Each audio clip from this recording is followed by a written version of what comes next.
Bom dia, irmãos. Bom dia. Graça e paz do nosso Senhor Jesus Cristo. Amém? Vamos orar, darmos início ao nosso culto da manhã. Senhor, nós estamos aqui, Pai, com o único propósito de celebrarmos, Pai, o Senhor. E venha, Pai, sobre nós, receba esse culto que prestamos a Ti, Pai, e que possamos, Pai, ser achados, homens e mulheres fiéis ao Senhor, Pai. Fale os nossos corações essa manhã, é o que te clamamos no nome de Jesus. Amém.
Os versos 20, 21 e 22. Nessa manhã, nós vamos refletir sobre o tema: por que pessoas necessitam de compaixão? Nós estamos aprendendo sobre ter compaixão e graça, aprendendo com Cristo e obedecendo o nosso Deus. Vamos ouvir então a leitura da palavra de Deus. Ruth, no capítulo 1, os versos 20, 21 e 22. Porém, ela lhes dizia: não me chameis Noemi, chamai-me Mara, porque grande amargura me tem dado o Todo-Poderoso. Ditosa eu parti, porém o Senhor me fez voltar pobre. Por que, pois, me chamareis Noemi, visto que o Senhor se manifestou contra mim e o Todo-Poderoso me tem afligido? Assim voltou Noemi da terra de Moabe, com Ruth, sua nora, a Moabita. Chegaram a Belém no princípio da série da semana. Deus abençoe a sua palavra e que o Espírito Santo nos dê a mensagem de Deus nesta manhã e fale ao nosso coração e que Ele nos ouça, recebendo as nossas orações e aceite o culto que dedicamos a Ele. Nós vamos orar, vamos agradecer a Deus pela vida da irmã Adriana Rezende Bachelli Costa, da irmã Lili Cristina Cali Barros, que completam mais um ano de vida no dia 5. Também no dia 6, a Jaqueline Fernandes Santos, e também no dia 8, a Rayane Silva. Vamos orar em gratidão a Deus por estas vidas, e que Deus continue abençoando, e que Deus nos abençoe esse dia, né? Esse dia o Senhor nos tem dado, a Ele o louvor, a honra e a glória a Deus. Deus maravilhoso, nosso Pai Celestial, nós agradecemos a Ti pelo dom da vida, agradecemos ao Senhor, porque o Senhor está presente aqui conosco, Te louvamos, Te adoramos, pois o Senhor é o nosso Deus, e a nossa vida não vive sem o Senhor. E o Senhor, em tudo, então, nos abençoa, nos conduza na Tua presença, e acolha a cada um de nós, recebendo nossa oração, nosso louvor, o culto que prestamos a Ti. Pai, em nome de Jesus, louvamos o Teu nome, também louvamos conjuntamente a Jesus, o Espírito Santo, para que toda a honra e toda a glória seja do Senhor, e a nossa vida seja também honrada no Senhor Jesus. Agradecemos pela vida desses irmãos que completam mais um ano de vida nessa semana. Minha irmã Adriana, também nós agradecemos pela vida da Jaqueline e também da Rainha. Abençoa-as, conduza-as na Tua presença, que sejam, Pai, bênçãos nas Tuas mãos, e que o Senhor se revele a elas com a sua boa, perfeita e agradável vontade, e que o Senhor proteja e guarde, e que o Senhor esteja dando paz no coração de cada esses. Em nome de Jesus nós oramos e dedicamos ao Senhor este culto. Nós Te amamos em nome de Jesus. Amém.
Nesse Deus, e vamos continuar louvando e exaltando o nosso Deus, podendo declarar que quão bom é estarmos aqui unidos como irmãos, né?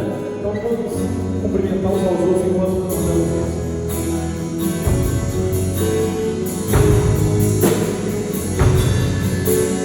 Vamos estarmos aqui louvando.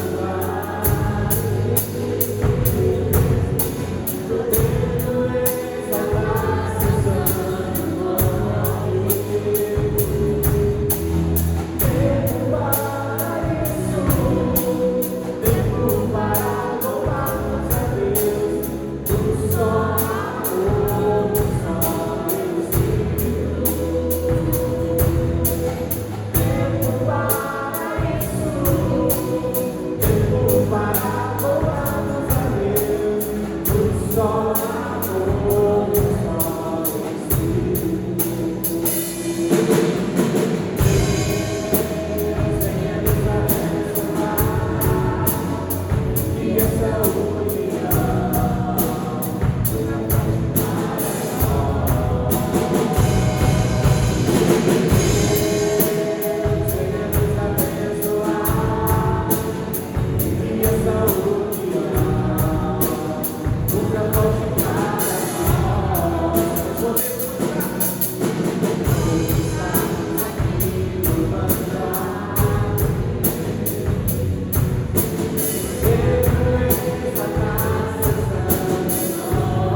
Nós queremos essa manhã, Pai, devolver gratidão e louvor por todas as bênçãos e tudo que o Senhor tem feito em nós, Pai. Muito obrigado pelo dom da salvação e que possamos, Pai, ser dignos todo dia, Pai, de podermos ser chamados de seguidores do Senhor, Pai, de seus discípulos.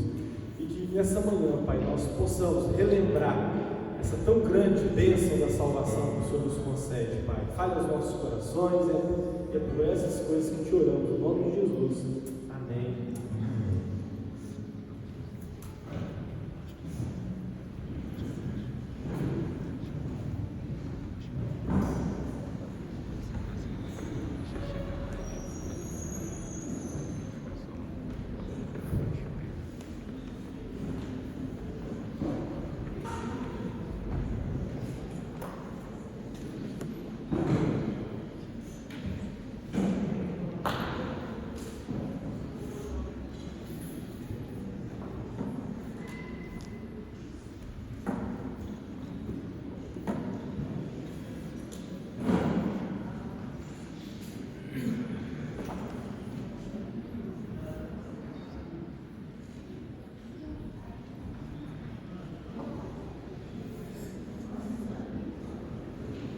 Pergunta: por que pessoas necessitam de compaixão? É sobre isso que nós queremos refletir neste momento. Nós tomamos por base o texto de Ruth, do capítulo 1, os versos 20, 21 e 22. Nesse texto, Noemi está conversando com as suas duas noras, também viúva como ela. Só para os irmãos se situarem melhor, Noemi era esposa de Elimelec, que mudou-se de Israel, da terra de Belém de Judá, para Moab. Havia fome e escassez em Belém. E tudo demonstra ser um sofrimento proveniente da disciplina de Deus sobre Israel, visto que Israel havia pendido para a idolatria. E a gente vai ver isso no livro dos Juízes, que havia altos e baixos na vida espiritual do povo de Israel. Momentos maravilhosos quando estavam andando na presença de Deus e sendo fiéis a Ele, mas momentos muito difíceis e de sofrimento quando deixavam o Deus vivo, o Deus verdadeiro, para adorar os deuses das nações ao redor. Então havia fome e escassez em Israel, e De maneira mais específica, podemos mencionar aqui Belém, em Judá, de onde era natural Elimeleque, esposo de Noemi. Diante dessa disciplina, Elimeleque tomou a decisão de empenhar as suas propriedades e mudar-se para um outro país. Ele resolveu fugir do sofrimento. Mas ele está tomando uma decisão errada. Ele não deveria deixar Israel para um povo estranho. Ele não deveria deixar a sua terra, onde ele deveria buscar a Deus com fidelidade. Estas eram recomendações de Deus ao povo de Israel antes de que entrassem na terra prometida. Havia pecado, havia disciplina, então era o fato de considerar: eu estou vivendo o pecado do meu povo também, então se arrepender, pedir perdão e santificar a sua vida. Deus, que sempre promete ser perdoador na sua compaixão e na sua graça, para quem reconhece os seus erros e se dispõe a viver a vida segundo a vontade dele, a vontade de Deus. Então Elimeleque tomou essa decisão, empenhou suas terras e foi para Moabe. Lá acontece mais um fato contrário às orientações de Deus: seus filhos se casam com mulheres estrangeiras. Seria o mesmo que dizer hoje para a igreja: jovens cristãos casando com jovens mundanos. Ou seja, casamentos mistos. Deus orientou que isso não deveria acontecer. Os filhos de Elimeleque e Noemi casaram-se com jovens moabitas. E o que Noemi fala da partida dela de Israel, ou de Belém de Judá, quando ainda estava acontecendo a fome e a escassez? Eles ainda tinham uma boa economia, eles ainda possuíam a terra. Ela diz: eu parti, cheia de alegria, cheia de ventura, né?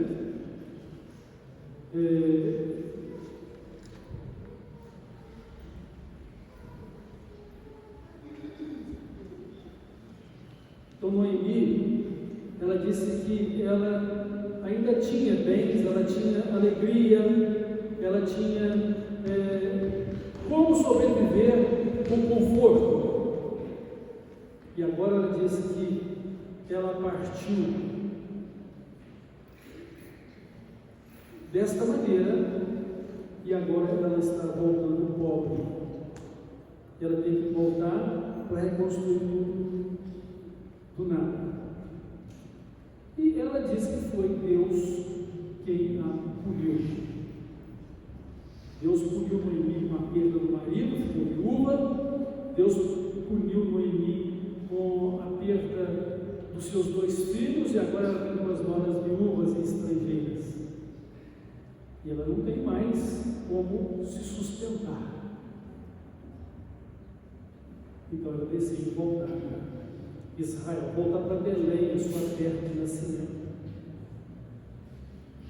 Mas é comum, quando a gente não tem a compreensão da vontade de Deus para a nossa vida, errar.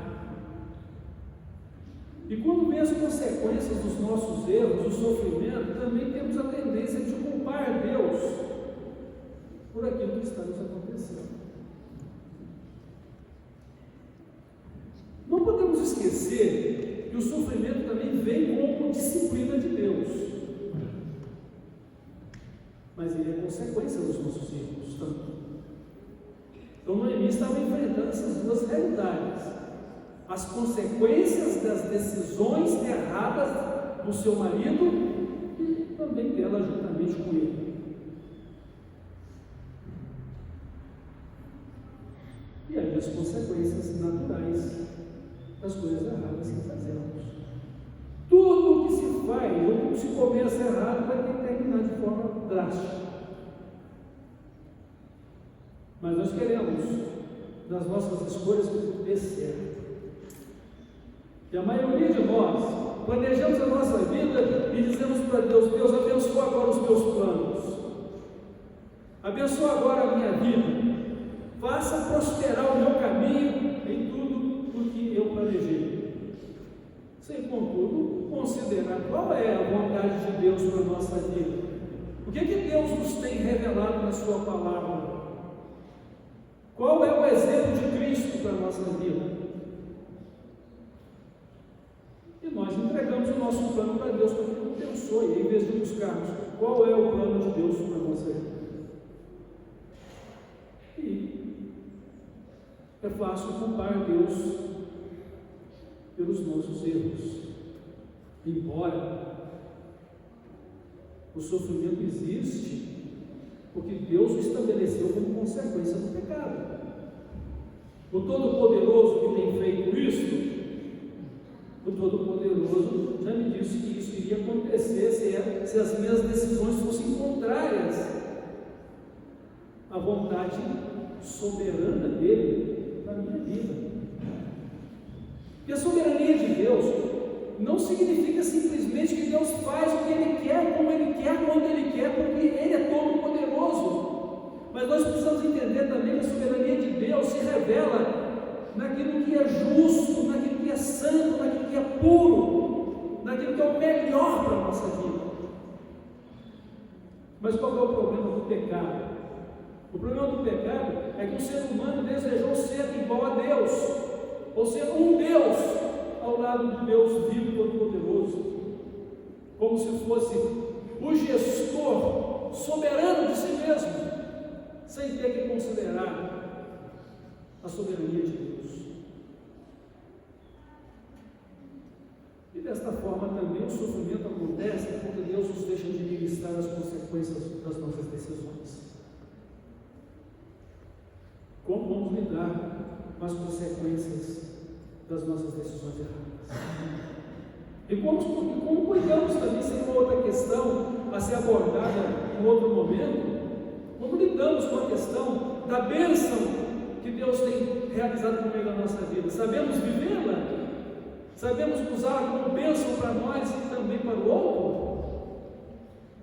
Ela é um instrumento de glória para o nome do nosso Deus? Ou ela é apenas mais uma composição do nosso conforto pessoal, do meu egoísmo?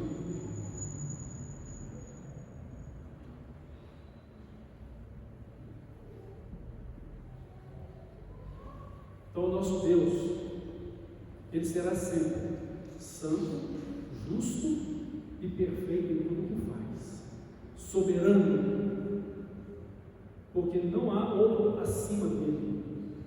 Mas Ele não usa da sua soberania para fazer coisas erradas. Ele, por ser soberano, não é um Deus tirano. Não é um Deus que vai se alegrar com o nosso sofrimento. Pelo contrário, Ele não quer que ninguém se perca. Ele quer que todos se arrependam e se convertam a Cristo para serem salvos. E Ele é paciente para conosco. O apóstolo Paulo, escrevendo a sua carta aos Romanos, diz que Deus foi paciente e tolerou todo o pecado da humanidade até que Cristo viesse e fosse o sacrifício que Ele preparou desde a fundação do mundo para o perdão dos nossos pecados. Deus é amor. A maior prova desse amor é a cruz de Deus. Agora, nós somos teimosos. Como diz a palavra, endurecemos nosso coração, abraçamos a incredulidade e nos colocamos contra o nosso Deus, sabendo que isso não vai dar certo para você.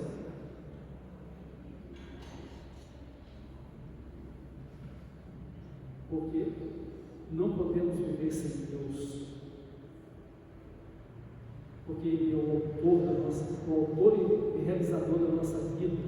Vivemos por causa dEle, existimos por causa dEle, sobrevivemos por causa dEle. E quando chega o tempo que Ele corta a nossa respiração, então o nosso corpo morre. E nós temos que subir ao encontro dele com a prestação de contas da nossa vida.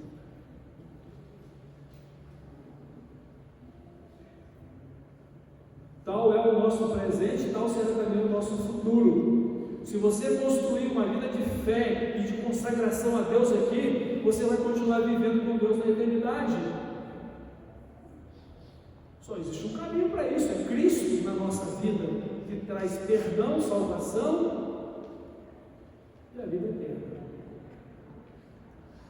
Fora de Cristo não há relacionamento com Deus. Fora de Cristo existe incredulidade de pecado. Fora de Cristo existe um sofrimento sem solução. Porque a solução de Deus para o nosso sofrimento é Cristo Jesus, esperança da glória na nossa vida, que traz conforto e paz ao nosso coração nas aflições do chão. Não apenas conforto e paz, mas traz vitória. E quando a gente ouve as palavras de Jesus: vinde a mim, todos que estão cansados e oprimidos, e eu vos aliviarei. Tomai sobre vós o meu jugo e aprendei de mim, que sou manso e humilde de coração, e achareis descanso para as vossas almas. Nós chegamos então à conclusão de que é Cristo, unicamente Cristo, que pode dar alívio ao nosso sofrimento. Mas ter descanso e paz nele tem duas circunstâncias especiais: tomar o seu jugo, ou seja, entregar-se a uma vida segundo a vontade dele, viver de acordo com os seus ensinos, viver de acordo com o seu exemplo, viver a vida celestial revelada por ele a nós, aprender dele. E então, seguindo a Cristo, de acordo com a obediência à sua palavra, ao seu governo sobre a nossa vida, e nos tornando semelhantes a Ele em obediência a Deus, vivendo para a glória de Deus, nós vamos ter descanso e paz. Agora, descanso de todos os nossos trabalhos, irmãos, só no dia da eternidade.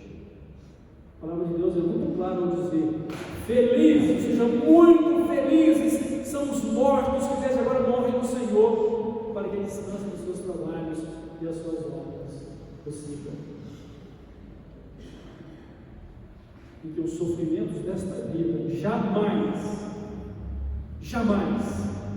serão comparados com a glória que Deus tem preparado para nós no novo céu e na nova terra. Por que pessoas necessitam de compaixão? Irmãos, em geral, todos nós temos necessidades e somos necessitados. Todos nós. Até o rico, na abundância de seus viveres, é uma pessoa que tem necessidades e é necessitada.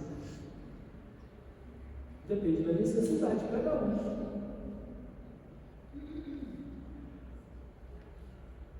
E nós precisamos ter olhos para ver as necessidades uns dos outros, para demonstrar compaixão e graça, segundo a compaixão e a graça que Deus tem dado nesta hora de nós. A tarefa da igreja é exercer compaixão e graça, mas a tarefa é de cada crente em Jesus Cristo, porque o tratamento ele é pessoal.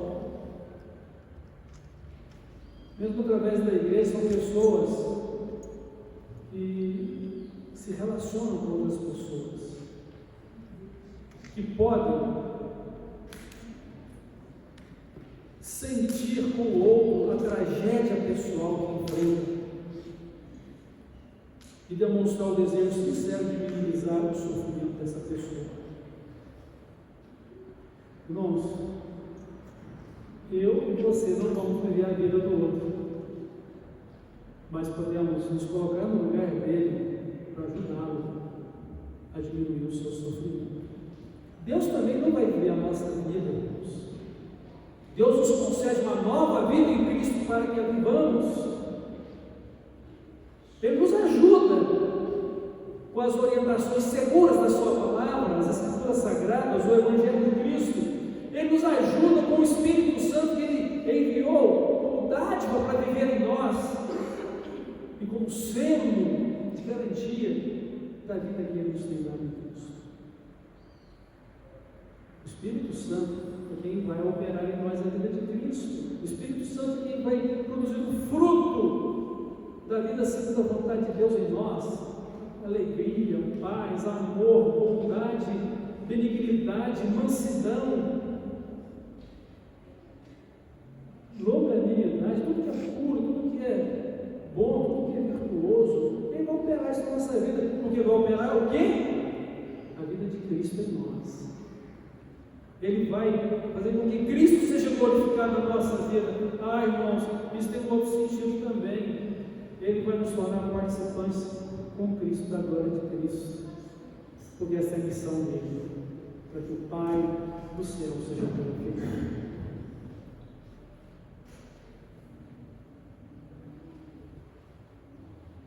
Deus nos deu uma nova vida para que possamos vivê-la.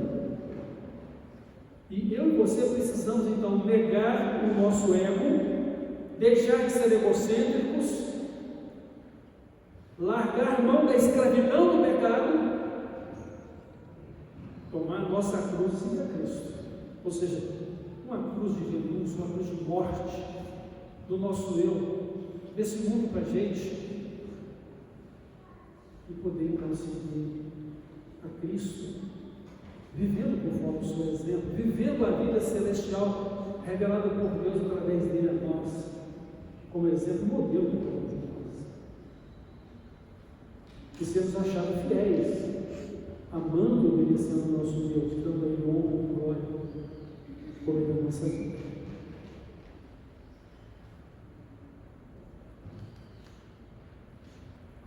E aí a gente vai ver a palavra de Deus dizendo que em relação ao sofrimento, Ele é que enxuga dos nossos olhos a lágrima. E Deus enxugará dos olhos toda a lágrima. E não haverá mais dor, não haverá mais pranto, não haverá mais morte, porque tudo isso terá cessado. E Ele então diz: eis que eu faço novas coisas. Irmãos, novo céu, nova terra e nova vida que nós temos em Cristo. Novo céu e nova terra já estão preparados. O paraíso celestial já está pronto. O paraíso de Deus restaurado para a humanidade perdida já está pronto. O reino de Deus está preparado desde a fundação do mundo, para que eu e você sejamos os cidadãos, novas pessoas, novas criaturas, nova criação de Deus. Como? Pelo arrependimento dos pecados e a fé em Cristo como Salvador e a nova vida em Cristo que devemos viver. E que nova vida é essa? É a mesma vida de Cristo, semelhante a Cristo, porque Ele é o homem criado em verdadeira justiça e santidade, o novo homem do novo céu e da nova terra, para que nele sejamos feitos novas criaturas.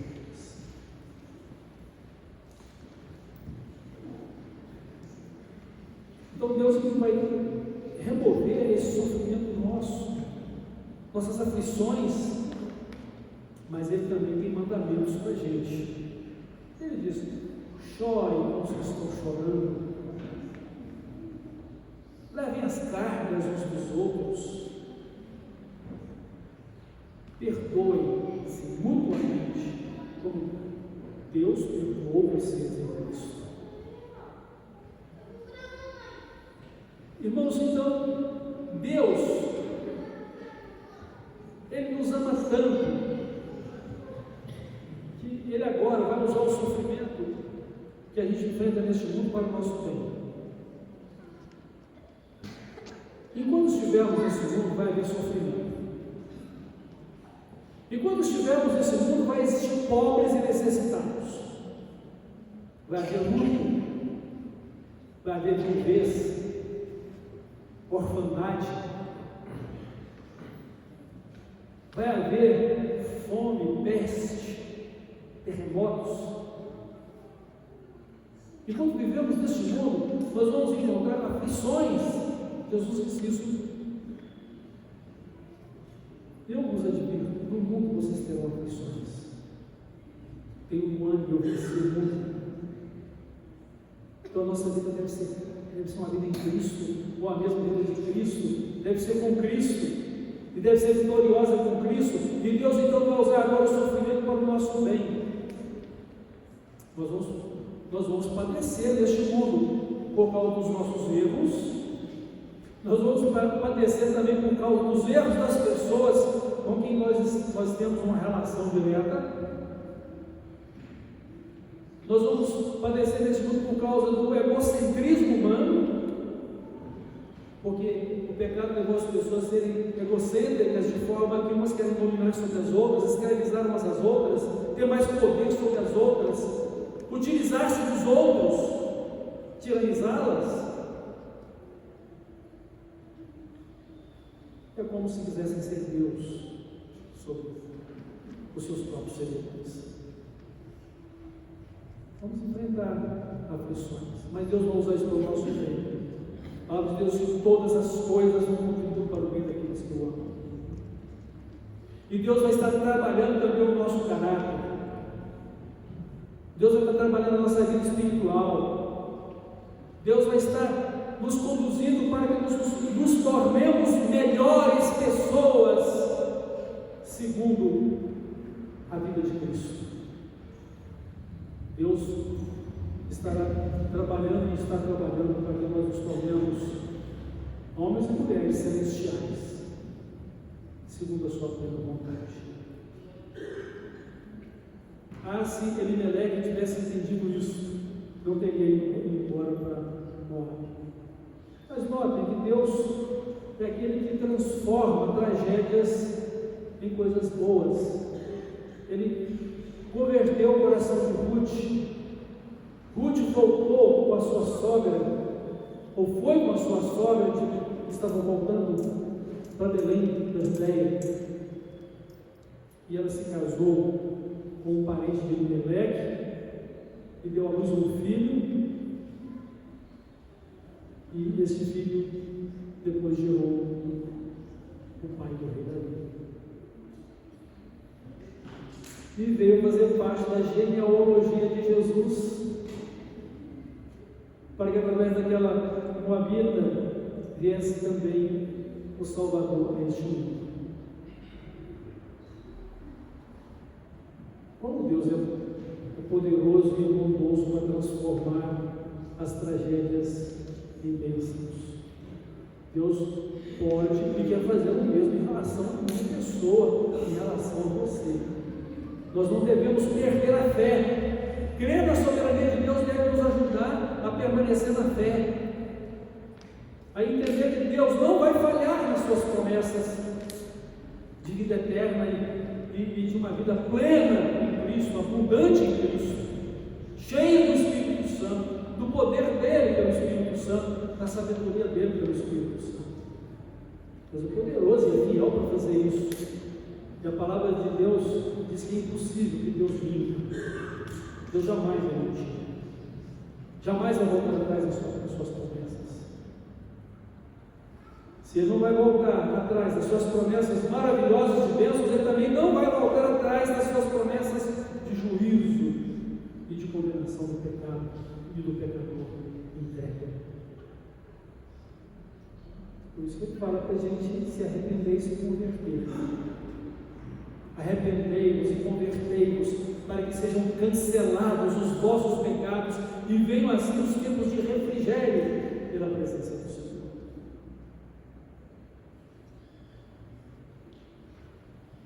Porque pessoas necessitam de compaixão, irmãos, porque todas são carentes da graça de Deus. São carentes por causa do pecado e a necessidade de viver a vida semelhante a Cristo, que é o modelo da pessoa celestial que devemos ser. Sempre somos dependentes de Deus, mas o pecador ainda mais, porque ele precisa de perdão e salvação, ele precisa de vida eterna. Nós, crentes, continuamos dependentes de Deus, porque Ele é o nosso Pai do céu, Ele que nos dá tudo o que precisamos, e é nele que vivemos e existimos. Isso não só aqui, mas também na eternidade. Deus será sempre Deus na nossa vida. Então nós somos carentes de Deus e da vida semelhante a Cristo. E, embora Deus nos tenha criado com independência ou autonomia para gerir na nossa vida, essa independência, ela não é uma independência uns dos outros. Primeiro, que dependemos de Deus, e em segundo plano, nós também dependemos uns dos outros. Ninguém é criado completo em si mesmo sem o outro. É completo, conforme mais semelhança de Deus que deveria ser. Mas nem lá no céu vamos viver uns sem os outros. Para que haja unidade, harmonia, um só Senhor, uma só fé, um só mesmo espírito de vida, que é o Espírito Santo aqui na nossa vida, ou a mesma espiritualidade de amor e consagração do nosso Deus, de forma que Deus nos criou para que um completasse o outro, assim como no casamento, o esposo completa a esposa e a esposa completa o esposo, embora sejam ambos individualmente pessoas criadas na semelhança de Deus.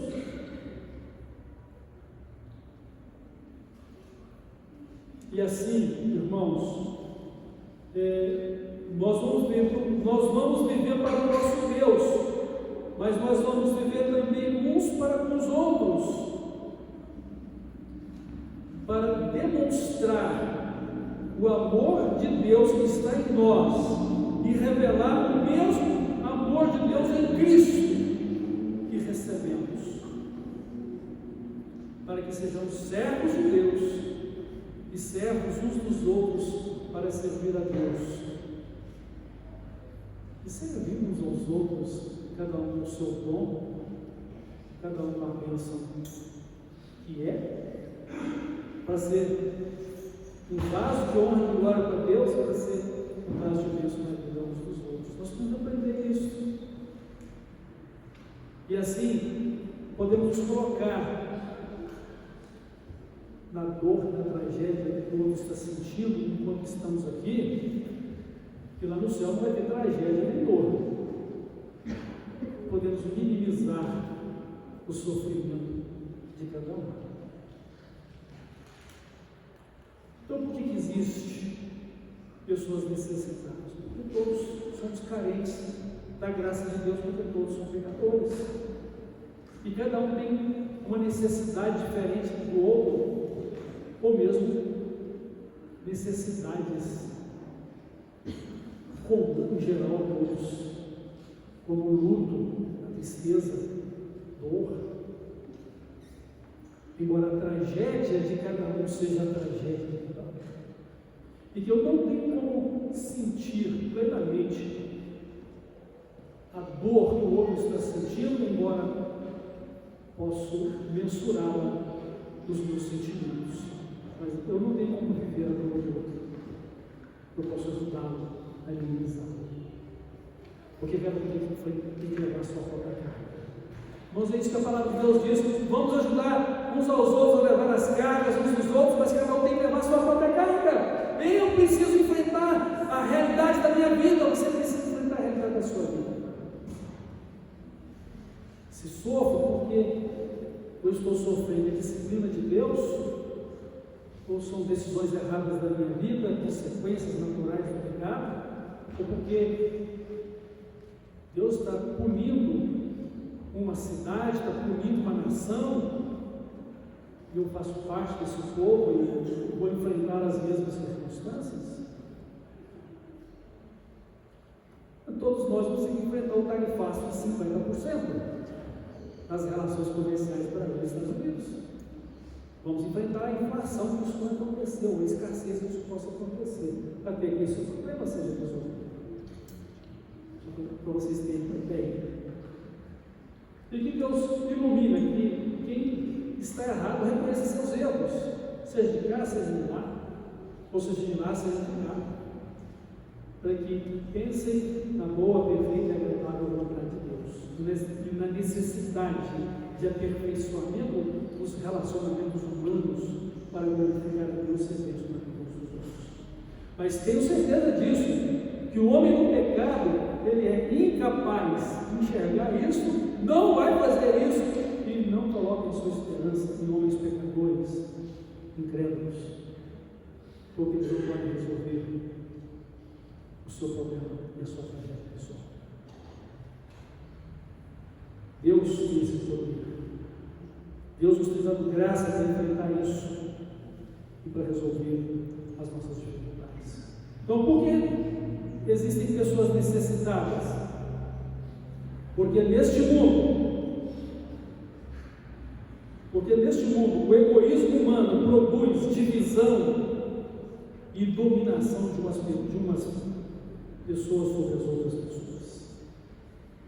E também existe angústia, tribulações, luto, decisões erradas pessoais e decisões erradas de outros que atingem a todos. A incredulidade, esta é a pior de todas, porque ela afeta e afasta as pessoas de Deus e de se sujeitarem à vontade de Deus e rejeitam a vida segundo a vontade de Deus e rejeitam o governo de Deus sobre as suas vidas. Lembre-se que o governo de Deus é moral, ele é espiritual, mas ele é moral. Deus tem todo o poder e no momento certo ele vai interferir na história. O juízo final é a intervenção final de Deus na história do homem. Mas Deus quer homens e mulheres que no seu coração vão viver com Ele. Deus salvou uma família no primeiro julgamento, que foi o dilúvio, e estamos aqui nós hoje novamente vivendo uma humanidade pecadora, afastada de Deus, onde muitos governos desse mundo trabalham para o ateísmo e a divinização do Estado, do controle social.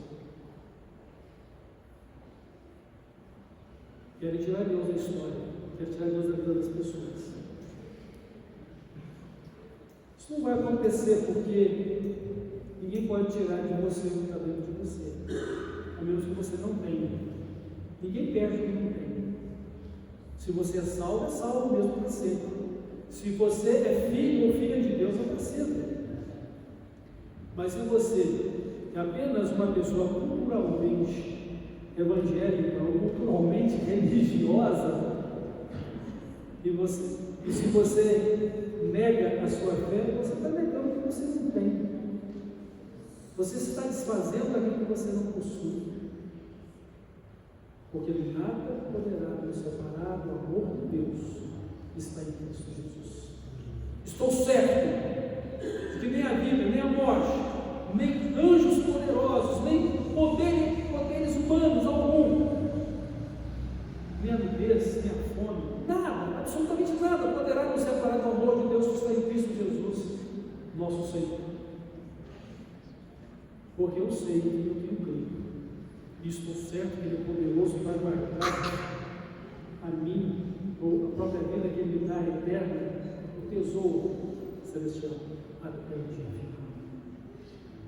Porque nada pode me separar do amor. Porque para mim viver é Cristo. E se eu tiver que morrer, vai ser bom para mim. Correr para o Então, a incredulidade, o egoísmo humano, tudo isso são demonstrações de necessidade de compaixão. Já ouviu a expressão, esta pessoa é digna de compaixão? Não que ela seja digna no sentido da virtude de possuir essa compaixão. Ela precisa de compaixão. Que Deus abra seus olhos, que Deus dê entendimento, que Deus possa mostrar a verdade, e assim, no reconhecimento de Deus, da sua vontade, possa de fato experimentar o que é compaixão, o que é graça, e receber a misericórdia de Deus. Irmãos, pessoas necessitam de compaixão, para que possam aprender a cuidar umas das outras, assim como Cristo está cuidando de nós. Se Ele manda que amemos uns aos outros como Ele nos amou, que perdoemos assim como nos perdoou, a nossa atitude de compaixão, de misericórdia deve ser a mesma de Cristo. Nós precisamos de ter o mesmo sentimento gracioso de Deus, que se importa com cada um de nós, uns para com os outros. E Jesus fala isso, né? Que vocês possam ser misericordiosos, para que sejam filhos do vosso Pai que está nos céus. Porque Ele é misericordioso, Ele é compassivo. Por que existem necessidades de compaixão? Por que as pessoas necessitam de compaixão? Todos temos necessidades. Todos somos necessitados. E é preciso que cada um, à medida que luta e que recebe compaixão, também se coloca também no lugar da tragédia que o outro está passando, ou da necessidade que o outro possui, para minimizar o seu sofrimento, ou para ajudá-lo a alcançar a vida segundo a vontade de Deus que ele precisa ter. Então, nesse caso, nós somos discípulos de Cristo e vamos fazer discípulos para Jesus. Nós vamos viver o amor de Deus, desfrutar dele, mas nós vamos demonstrar. E aí, é como se fôssemos um espetáculo para o mundo, né? Porque o mundo não entende isso. Por que alguém que é perseguido ama? Por que alguém que é odiado ama? Porque alguém que tem sua vida limitada aos viveres desta vida compartilha? É por causa da compaixão e da graça que recebemos de Cristo. E que tudo isso, a graça e a compaixão de Cristo, são suficientes para nós. Nada vamos levar deste mundo. Tudo vai ficar, menos a nossa pessoa e o nosso caráter. Se somos agora uma nova pessoa em Cristo, é o maior tesouro de Deus. Precisamos de algum conforto nessa vida? Sim, precisamos de comer, beber, vestir. Mas Jesus já disse que todas estas coisas nos são dadas pelo Pai, assim como Ele cuida das aves dos céus e das flores do campo. Os lírios do campo. A nossa preocupação deve ser o reino de Deus e a sua justiça como prioridade da nossa vida.